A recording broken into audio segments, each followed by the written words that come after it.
All right, that's it. Let's quickly move to our conversation. My guests are with me, Okafor Akachukwu, a power expert, principal partner, Change Partners International is to my immediate right. Welcome to the program. Thank you. Osayu Ogboghodo is a consultant at Next Year. Welcome to the program. Thank you for having me here. Let's move to the issue. Power. You know, over the years, this has just been a recurring decimal, especially even during these discussions, our shows. There is no year we don't discuss power. At least I have an average of 250 shows every year, 250 episodes. There's no year we can discuss power. Perhaps like 30, 40 times thereabout, you know, because it's just recurring. Yes. There. Why is this so recurring? And let's take it from the perspective of what just happened a few days ago, that Nigerians were really so upset about a new tariff, which NEC has come out to speak against. But let me have your view before I come to you, Osayu. Okay. Thank you. Why this comes up every now and then is because power is essential to living, for production, for industrialization, and all have you. And no economy can grow without power. Even before coming here this morning, or at our mobile phones and all that, we had to use power to communicate and all that. So it's been reoccurring, and for the tariff, and of course, you know, for any good and service you procure, you have to pay for it. And over the years, with inflation and the exchange rate increase in exchange rate, Naira, and as compared to the dollar, we've had price increases on goods and services. So that's why you would naturally have discussions like this coming up about tariff increases. Osayu, what's your view? What the step, I don't know if to say NEC, we know the MITO review, that should happen. But Nigerians were not really happy with saying we should pay more for darkness, so to speak.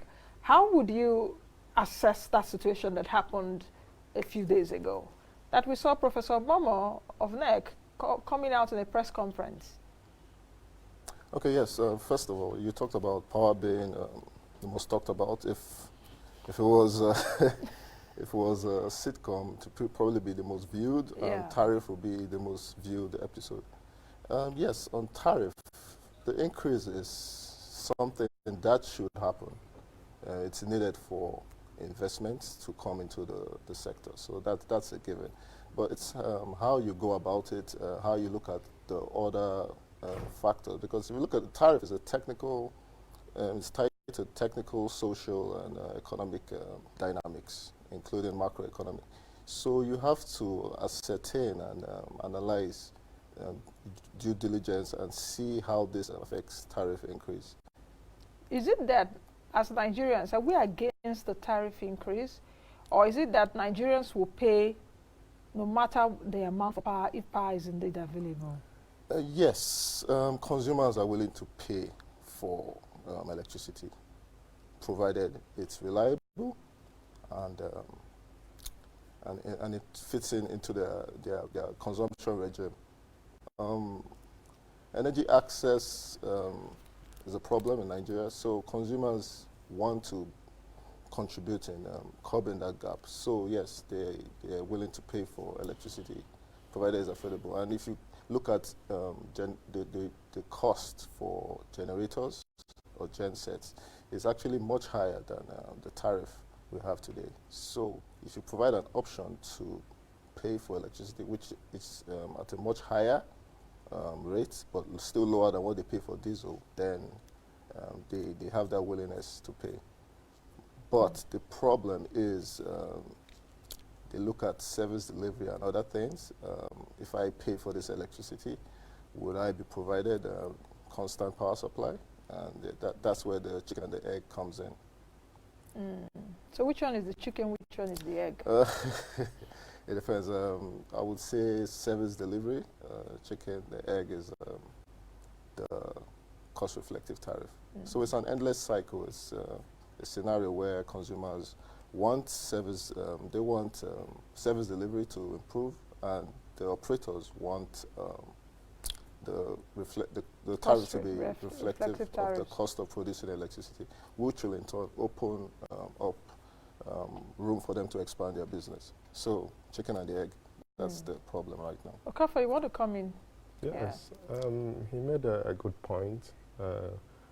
The challenge, the dilemma, like I would like to call it, is the time to allow investments come in, because, like he said, consumers want constant and reliable electricity, but that cannot happen until you bring in the investments, you build the infrastructure to deliver the service. But that takes quite a lot of time, and the gestation period that you have in the electricity sector after you build the infrastructure. But another thing, the investors need to be assured that they would make returns on their investment, because these are huge investments that are coming in. But then how are they going to recoup the investments if the tariff is not cost reflective?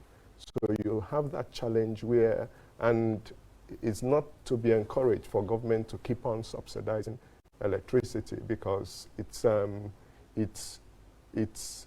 creates this problem, this cycle of shortages in the funds that are needed to continue the subsidies, and it has a rebound effect on renewable energies. For instance, if you keep the electricity power on the grid low, that will mean that renewable energies would take a long time to take off. And part of what Nigerians should appreciate is that in as much as we have these increases in tariff, which are cost reflective, as we know, and to give the numbers, some places in Lagos where they have independent power producers supplying them, where they have power purchase agreements with companies, people pay as much as 70, 80 naira per kilowatt hour.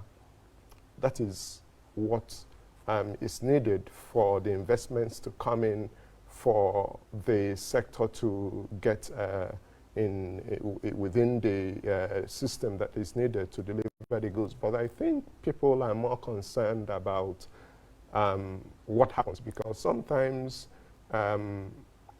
even if the tariffs are set for, say, 100 kilowatts, 100 kilowatts per hour, you will realize that there are other challenges within the system that people are more concerned of. We are talking about the discos not doing things as they should. The NEC is concerned about that, which necessitated the Malam Nasir El-Rufai's committee to look at the way the discos operate. There are non-compliance and other things that the discos have to deal with, because a lot of other electricity consumers are not paying the tariff. So there is problem with collection, not just the increase in the tariff. There are a lot of restructuring that needs to happen within the power sector to make any tariff increase to solve the problem. So it's not just increasing the tariff, but also to look at the value chain holistically to see how we can solve lots of other problems we have in the sector, and not just the increase in tariff. Now the question is the pricing structure of electricity in Nigeria. I do know that MITO has taken care of, according to NEC, I think, which was in 2008, if I'm not mistaken, but you have, I think, MITO 1, MITO 2, then 2015, perhaps MITO 3 or so, 2015 till date. And that pricing structure is supposed to take into cognizance from generation, transmission to distribution. Are we still having a challenge with our pricing structure, which MITO somehow has taken care of? Or are there other issues that are more than the MITO that we should also take into cognizance? Just like you said, collection. Because even at the current pricing structure, are the discos collecting enough to be able to service the value chain? Yes, the MITO has already incorporated all this, the ATC and C laws, into this model. It's a financial model. So collection has been incorporated to see what is allowable in terms of the allowable recovery. Where we have the problem is the allowable recovery based on the MITO is regulated.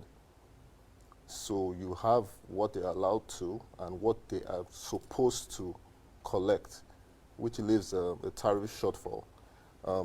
Fortunately, the government has decided to fund this shortfall, which is about 545 billion naira.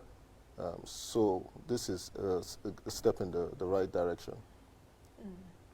So why is the collection efficiency still low? Why? Because even if you take a look at the collection efficiency, the last data that I saw, I think about 65%, which is still low because even the GENCOs are also complaining. Yeah. The GENCOs need to service the gas people, isn't it? So what is the problem with collection efficiency? Is it that Nigerians were adamant, we're recalcitrant people, we don't want to pay? Are there some other issues around collection? There are a host of reasons. First of all, you have a set of consumers that see electricity as a public service instead of a commercial commodity. So they just believe they will not pay for electricity. This adds to the collection problem. And you also have discos having agents which collect not on their behalf. They act as agents of the discos and collect, and I don't know where they remit it to some unknown sources. So this has an impact. And if you look, if the tariff is even going to increase, you might see this collection commercial losses spiking up as well, because now the prices are higher. People won't even, in fact, if they were thinking about paying before, they will just go into voicemail and start stealing electricity and taking what they think is theirs. So where should we solve that problem? Because just like you said, a lot of Nigerians still think that electricity is NEPA, as it were. We still have the old NEPA mentality. We don't know now that the market is already commercialized and people are there to make money. But Nigerians are also of the view that I need to pay for a service that is being delivered to me adequately. I can't pay for what I don't get. So it's just like the chicken and egg situation which you spoke about earlier. And if we don't, it's a delicate balance, because if we don't, look at that balance well and check it, that is, try to pan-beat it, these are companies that with time they may just, fold. Because, saying God forbid, because the government has always been pumping money into this sector. I think the problem of consumers thinking that electricity is a social good comes with the politicians. They helped create this problem. When they go on elections around the country, they promise people of electricity, right? And they don't tell people that it comes at a cost.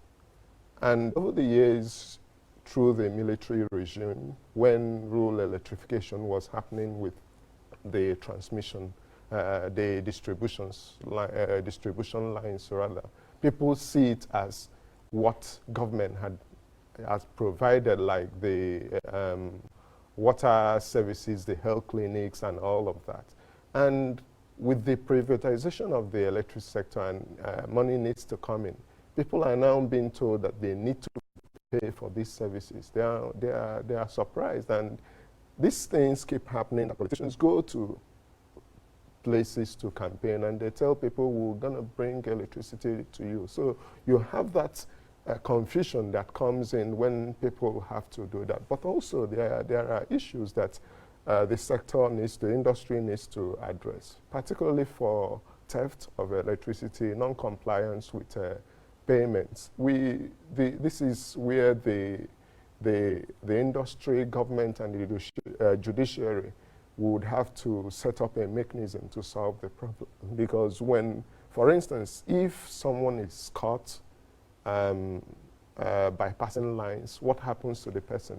How long does it take for the person to be prosecuted? What is the provision? How many people that have been caught that had I mean, prosecuted or what had been the sentences. So these are situations that should create fear in the minds of people that electricity theft is a no-no. But when you do not have those checks, you'll find that no matter what the tariffs may be, people will still be interested in bypassing. But, and unfortunately too, even in our cities, there are places where even the discos themselves know that you dare not go to those places to collect revenue.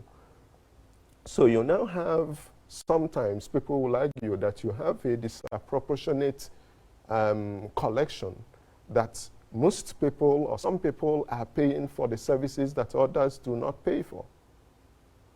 So those are the genuine concerns you have in the space that needs to be addressed, particularly with setting up a mechanism that ensures that people that do not comply or criminal offenses within the electricity sector are tried and the justice is delivered. Now, asking both of you, are you on the same page that we should have cost-reflective tariffs in Nigeria, which by all means mean that tariffs have to increase? Absolutely, absolutely. There should be cost-reflective tariff, but it doesn't stop at that. There are lots of other things that needs to be done by government, by the discos, by the electricity power supply industry to ensure that the money collected goes down the value chain to solve all the problems. It's not just collecting the tariff. So Nigerians, we should still gear up for higher tariffs, whether we like it or not. Whether are we running from doomsday, so to speak? One day it will come, even though there is no service yet. Yes, yes. I think it should have even happened in the pre-privatization era, to be honest, because the government promised 100 billion at that time to cover some of the shortfall as against the 450, and they later said they can just provide 50 billion. So that's another story for another day. So yes, it's an inevitability. It's now, going to happen. Linked to tariffs, cost-reflective tariffs, you have to bring in metering into it. But we've seen that slow progress of metering around the country. I'm aware that perhaps Benin, Port Harcourt, and here, Abuja, perhaps the discos have most of their customers on meters. I think the slowest progress is from Yola, if I'm not mistaken. So how can, especially now the distribution companies, how should they be able to bridge that gap, the metering gap which we have and the metering process? Yes, when I heard about this tariff increase, I was pretty surprised. I was discussing with a colleague of mine. I was like, the metering gap is still enormous, and they're planning to increase the tariff by April and make it cost-reflective by 2021. So there are things, there are preconditions that need to be met, and metering is one of them. Not just only metering. We have consumer enumeration. I mean, the discos need to, I don't know how the progress of the enumeration program, but they need to know the exact amount of customers, registered customers, because this kind of affects the tariff, and if they're doing reviews, the regulator will need to know this data on number of registered customers. And among other things, which are preconditions for the market. When I say the electricity market, I'm inclusive of the electricity consumer. These are the things that need to be met: metering, enumeration, and a host of other conditions. I know that May last year, I think the regulator, which is NEC, asked for a rollout of meters, including the meter asset providers, the MAP. And I think it was even that period I interviewed Professor Momo, who is the NEC chairman. Do you think, because it's also their responsibility, how do you think that they can come into all of this? And I asked him precisely then, I remembered, and I asked how confident he was how NEC could regulate all of that. I think, before I answer that, there is, some people do believe there is a conspiracy within the discos not to ensure that consumers get meters, because what happens is that the arrangement where the discos go into with consumers of estimated bills that sometimes may be higher than what they should have paid would cease, and people will start consuming for what they pay. But I do think that until NEC assigns the responsibility for metering, acquisition of meters to an independent company that will do that, you will still have that problem occurring. The question now is, how much should we pay for electricity? I know there's how much should Nigerians pay for electricity, since it seems we are paying higher in darkness? I was discussing with a former NEC chairman, and he told me that tariff needs to be R1, needs to be at 60 naira per kilowatt hour. And after that, it will take 10 good years for the problems in the electricity sector to be solved with government support and with all the implementations that needs to be done working. So we are still at maybe 30 something so we still have a long way to go. And the increase that was made is, we should have had 7 reviews from February 2016 when the MITO, we started using the MITO. So we haven't done a lot of reviews until now. Osayu, do you have something different to say in terms of perhaps how much electricity should cost in the country? How much should we pay as Nigerians? He said he spoke to a former chair of NERC, and he did say for R1 16 naira. Okay, yeah. Electricity issues are very yes, tariff is like I said, the most watched episode. Sitcom. Talked about I think as much as you can afford, basically. Discos, I think the market now is overly regulated. They should allow the discos go out and find priority customers. I mean, the lowest, is it R1? I think it's frozen at 4 naira. So the MIT already has made provisions for cross-subsidy. So from R2 up, I mean, the discos is fair game for them. It promotes competition. The discos will say that the value is not fair enough for their businesses to grow.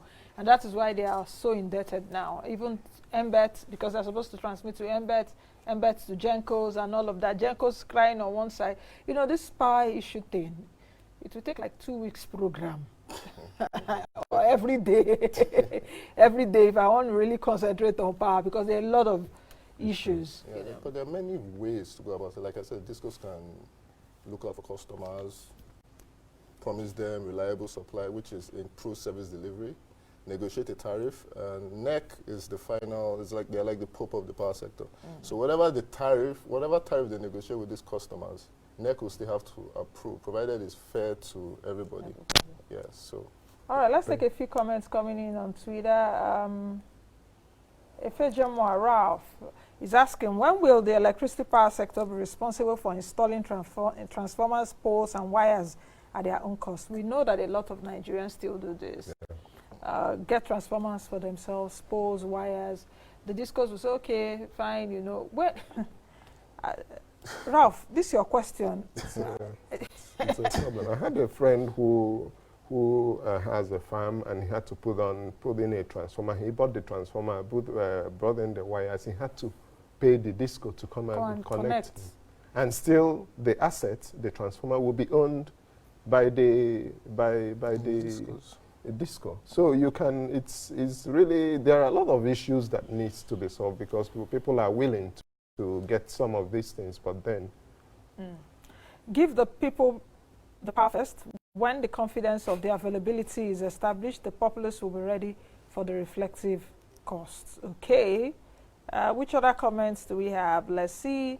Okay. I'm seeing a comment on the 1 million naira funny business. I'll take it before we end the show. Tell me what you will do with 1 million. Would buying a generating set, will it be part of it? For those of you that don't have lights, a generator. Anyway, just as we come to the end of the program, just give me 3 quick solutions. Quick. I don't know if it will be quick again, because it's like the sector has exhausted the quick solutions now. Okay, give me lasting solutions, 3 solutions to perhaps this Nigeria's perennial electricity problems, perhaps mid to long term, because I don't know if there's a quick solution right now with all the indebtedness. 3. The government still has shares in the discos. I think the government should hands off and bring in people that know the business of electricity distribution to come and do business. It's a business that needs to be done, and government should just sit down and do the regulation. The other thing that needs to be done is to solve the problem with metering. Thirdly, the rule of law, or setting up a mechanism that would ensure that non-compliance or criminal activities within the system are prosecuted and justice done. Okay. Osayu, do you have any other solutions apart from what he said? Yes, the government can incentivize performance. There's a better way to increase the tariff. I know I talked about chicken and the egg, but there's carrot and stick solution where you incentivize these market operators to unlock higher tariffs. You have to get to this performance level. The government should pass, that's a possible solution, pass a bill to criminalize estimated billing, which would help in reducing the collection losses, because everybody will be metered. It's become a self-governing or self-regulating process where you have your meter and you are in control of your consumption, basically. And yeah, they should look after the economy, stabilize the economy, make it easier to do business, improve market forces. I mean, there are a lot of things. I mean, we can have a long list of solutions that the government okay.